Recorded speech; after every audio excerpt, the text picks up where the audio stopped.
Welcome to Advantage. I'm your host, David Young, and I want to say Happy New Year to you. It's January 10th today, so sometimes I don't know how long you need to keep saying Happy New Year, but at any rate, we haven't done an Advantage episode in a couple weeks, so Happy New Year. It is hard to believe that it is 2025, and it's also Friday today, so happy Friday as well. So in most places, school is back in session, probably back in session for most of you, unless you're in Kentucky. And in Kentucky, we have gotten a lot of snow for us. I know if we were somewhere else in the United States, maybe it wouldn't be that much, but we've gotten maybe 6 to 8 inches, and we're getting a couple more inches today. And had some ice in the middle of that, and so that made our roads really difficult to plow. So a lot of our school districts have not been back to school after winter break yet. So that may be the boat that you're in today, but make no mistake about it, we're going back to school soon. And I'm sure at this point, our kids are ready to get back into school with us. You may be stir crazy and ready to get back in school. I'm sure for principals and district administrators who are listening to this, you've been working throughout probably part of winter break, and I'm sure you're back in the office every day now. I'm sure our kids' parents are ready for the kids to come back to school. So, anyway, it's going to start soon, and just want to wish you the best of luck as it gets started. Um, the second semester has always been really interesting to me as we talk about starting back, and I've got four reasons. The first reason is there's kind of a variety of energy levels when we come back. You're coming off of Christmas, you're coming off of New Year's Eve and New Year's Day, and for a lot of people, those are their favorite holidays.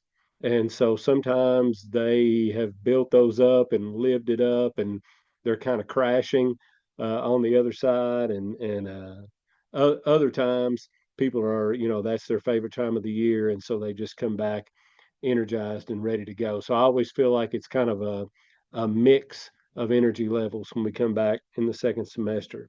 Uh, and then, of course, after that, and one thing that makes the second semester unique to me is that you kind of have those what I call the dog days of February. You don't have many breaks unless you have snow days. It's a long stretch, it's cold, and you kind of wonder if it's ever going to end. But then March and April come, and it gets a little warmer. Flowers start to bloom, the trees and the grass start to turn green, and then in your school, the energy, it seems like, really ramps up. Then it feels totally different than the dog days of February. And by that point, you're just so glad that it's there, that there's some warmth. You can get outside, elementary, middle, and high. I encourage you with the kids when you can to get outside and enjoy the new growth and the warmth at that time of the year. And then about the time you're ready to get excited, or you start to get excited, then spring break hits. And then after spring break, everything kind of goes into high speed. It's like hyperdrive. You've got kind of a sprint to the finish to cover your curriculum and standards that you're teaching, and before you know it, you if you're you have these days that are not the norm. You've got assemblies, award ceremonies. You have graduation, of course, at the end of the year. All those things that are a little bit abnormal. And then as you get to the end of that school year, everybody starts talking and thinking about summer, and then even thinking a little bit about the next school year. So the second semester is kind of a roller coaster, but it's fun. And again, it's about to start, so we need to buckle up and get ready to go. For principals, I would say there's no better time than right now, as soon as you get back in school, to get into classrooms. It's a great time for you to set the tone for the semester. You're the instructional leader, and teaching and learning is the most important thing. So getting into classrooms a lot, it's an ideal time to do that. It also allows you to get a pulse for what's going on in the building, what's going on well. Have things changed as far as things that were going well before the break versus after the break, and vice versa? It gives you an opportunity to show a lot of support to your teachers. And I want to say, when I say getting into classrooms, I'm not really talking about like full length observations.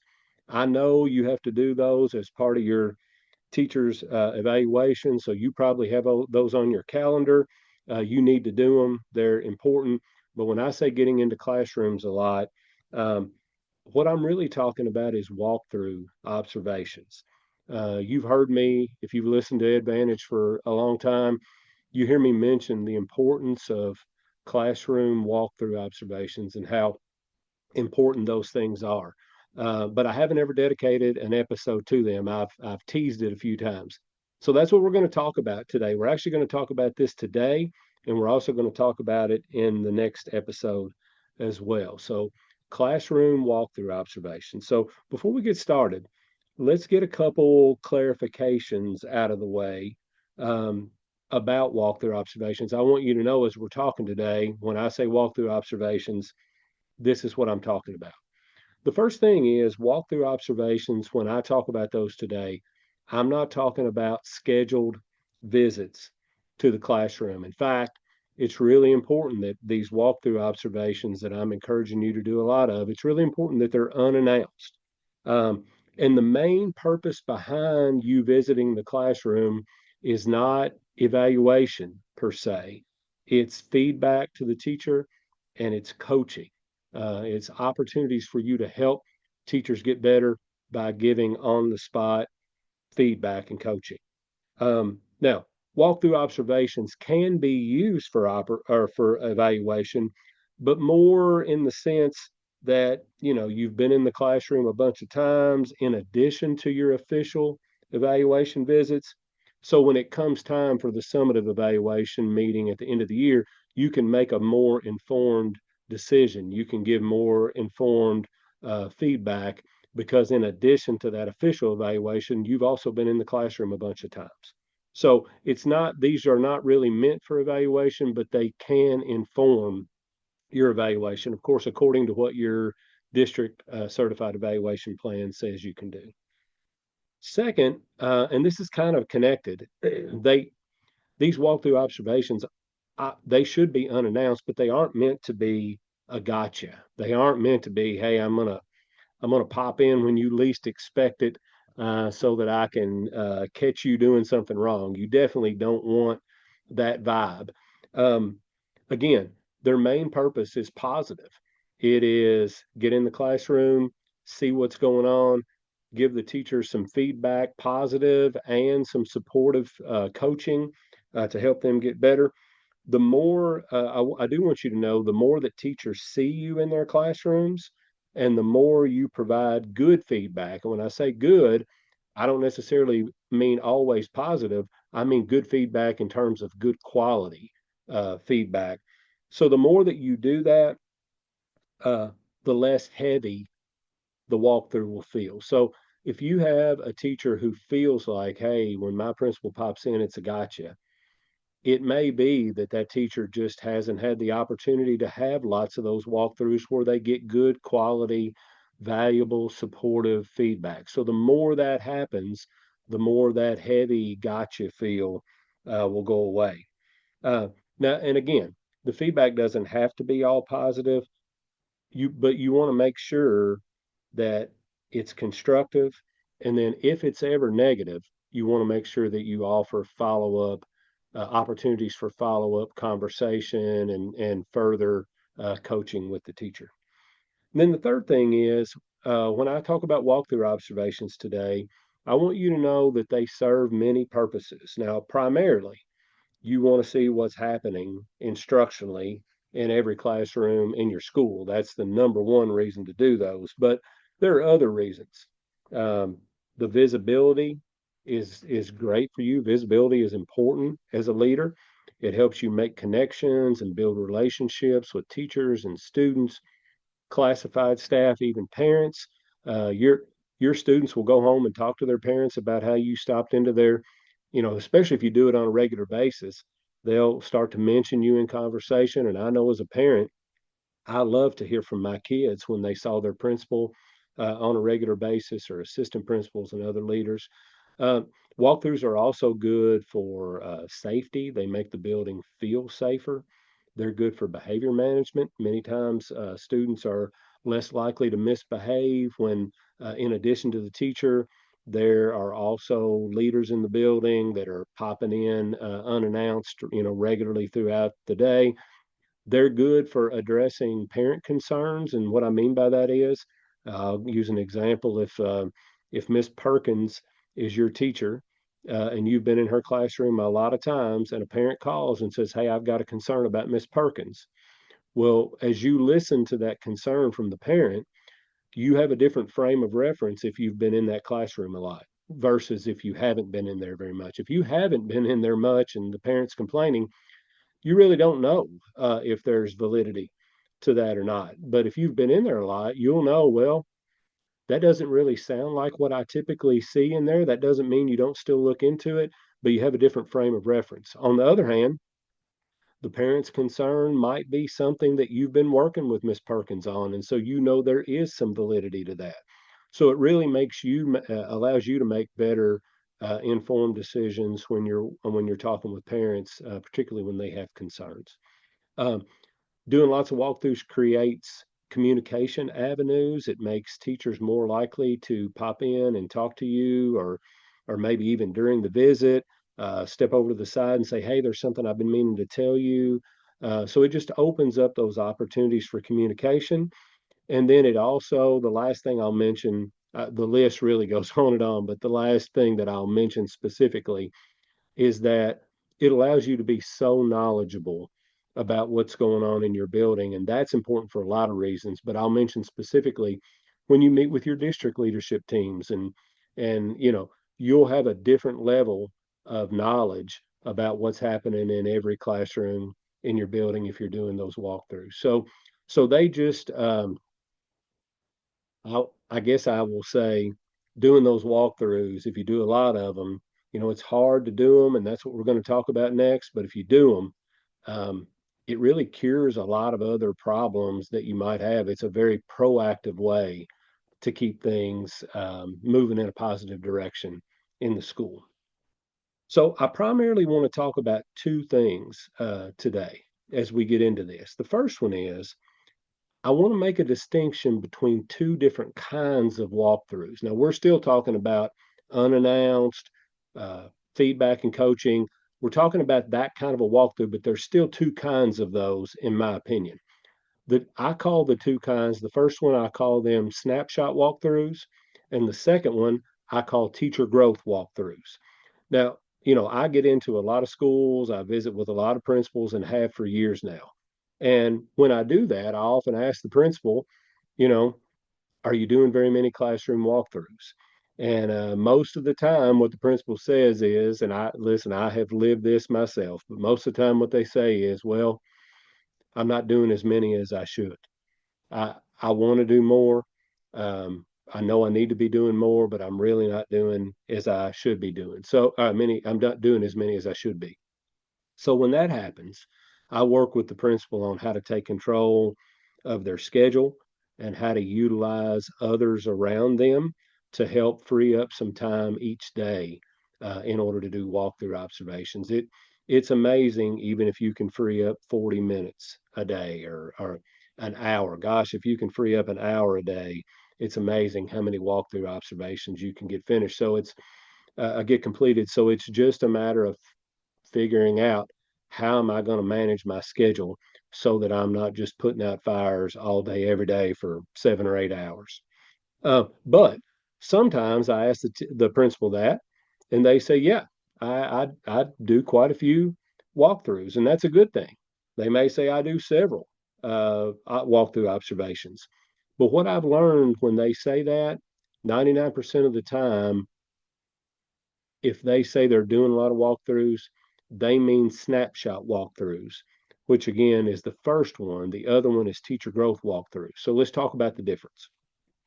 So snapshot walkthroughs are quick 2 to 3 minute pop ins that are really meant to be done in bulk.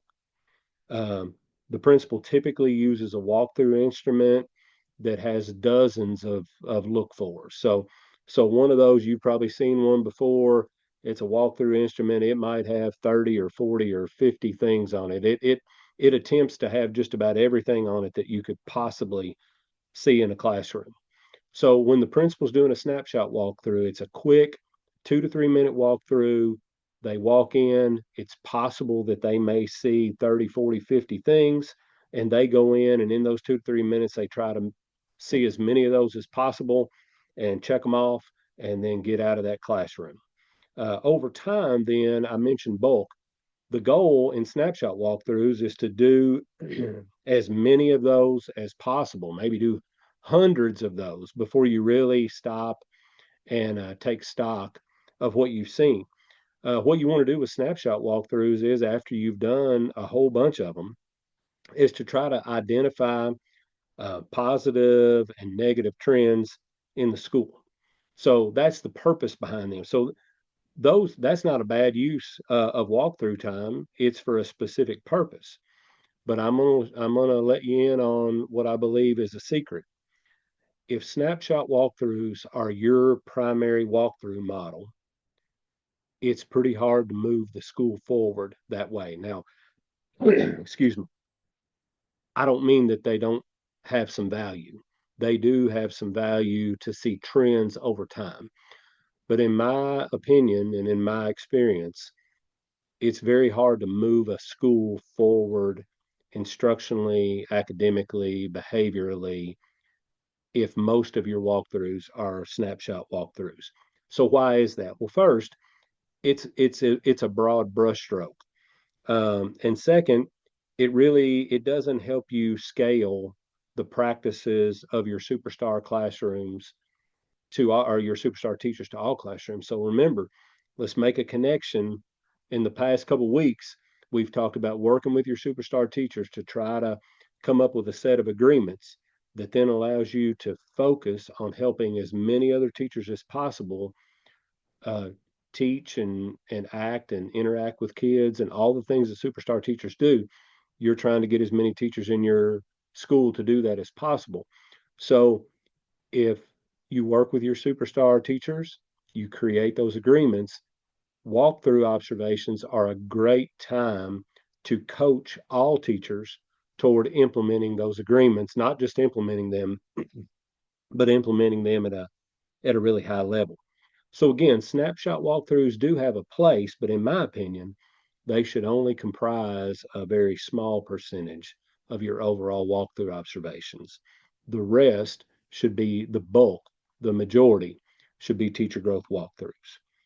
Now, so let's talk about those. Teacher growth walkthroughs are meant for just that. They're meant to help teachers grow in their skill and their ability to teach at high levels using the best practices that work best for kids. And again, hopefully those have been outlined in your agreements.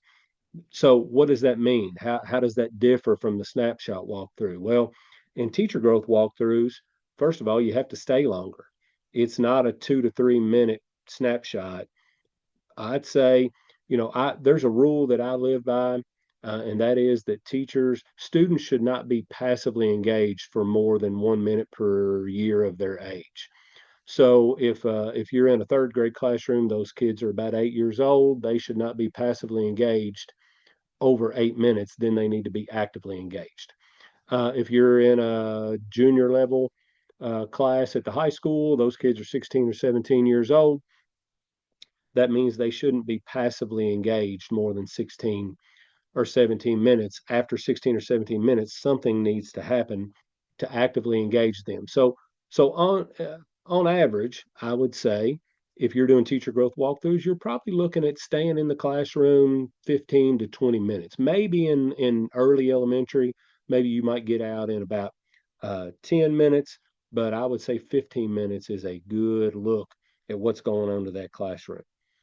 The other thing that is different about teacher growth walkthroughs versus snapshot walkthroughs is that you shouldn't go in a teacher growth walkthrough with a walkthrough instrument that has 30 or 40 or 50 things on it.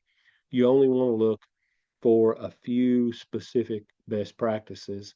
And again, that's what brings us back to those agreements. Those agreements don't need to be an exhaustive 2-page bulleted list. They need to be maybe 8 or 10, maybe 12 bullets that describe how we're going to do business in the classroom, the things that we guarantee will be in place. So when you go in for a teacher growth walkthrough, you aren't looking for 20 or 30 things. You're looking for just that little handful of things that are part of those agreements. So again, that leads us back to those episodes before. We're talking about harnessing the power of your superstar teachers and making as many other teachers as possible operate like them. In teacher growth walkthrough observations, those agreements are the things you're looking for. You're making sure, number one, that the agreements are happening, and then you're looking to see how well, like to what level are they happening, and then you're giving the teacher. It's again, it's not a negative, it's not a gotcha. These are things that we're all trying to learn to do. So you're giving the teacher in that classroom some really specific feedback on what he or she is doing well within those agreements. If they're attempting them at all, you're giving them some positive feedback, and then you're giving them constructive feedback to help them live out those agreements at even a higher level. And eventually, that's a big piece of the puzzle to getting all of your classrooms to look more like your best classrooms, your superstar teachers' classrooms. So a little preview of next week. We're going to stick on walkthrough observations for one more week. Next week we're going to get a little bit deeper. Um, we're going to get into what should the feedback, like what kind of feedback should you leave as you're coaching your teachers? How do you leave positive feedback? How do you leave just um, transparent, just objective feedback that's not really positive or negative, which is more like a play by play? When should you do that? When you give negative feedback or constructive criticism, how do you go about that? We're going to talk about that next week. We're going to talk a little bit. I've mentioned agreements. We're going to get into a little bit more what should be in those agreements, because what's in those agreements is what I'm going to be looking for when I go into it to do an unannounced walkthrough observation. So I want to give you some look fors. Here are things that I hope are in your agreements, because you really need to look for these things in high performing classrooms. And then last, uh, I want to give you a little play by play. Like we may pretend like you have a GoPro camera on your head when you walk in to do the walkthrough. And what should you look for first? What should you look for second? What should you look for third? And so on. How do those things connect together to produce, the highest levels of learning possible for the students? So teacher growth, let me say, you can tell probably I'm energized about this. I just think if I could have you do one thing, if I could have you do one thing, those agreements build the foundation. And then if I could have you do one thing, lots of walkthrough observations. I never see a high performing school that doesn't have a principal, and really more than just the principal, other leaders in the district, other leaders in the building getting into classrooms and doing these teacher growth walkthroughs. I almost always see that is going on in high performing classrooms. So I am having fun talking with you about it next week. I'm looking forward to that as well. We're going to have some more fun talking about it. So let me wrap up just by saying teacher growth walkthroughs they're just such an important part of a high performing school. As you get back in school, I hope you'll get into a lot of classrooms as soon as school starts this semester. And until next time, which will be I'm a little late on the episode this week. I'll get one out sooner than next Friday. And anyway, thank you for what you do. I appreciate the fact that you want to lead, that you feel called to do that, that you're benefiting kids and their lives in the present and in the future, that you're benefiting, that you're doing good things for your staff, their lives inside and outside school. I know it's a job that you take home with you, and just thank you for being willing to do it. Remember, on Advantage, if you get the chance, remember to follow, like, and rate Advantage with David Young on YouTube, on Apple, and on Spotify.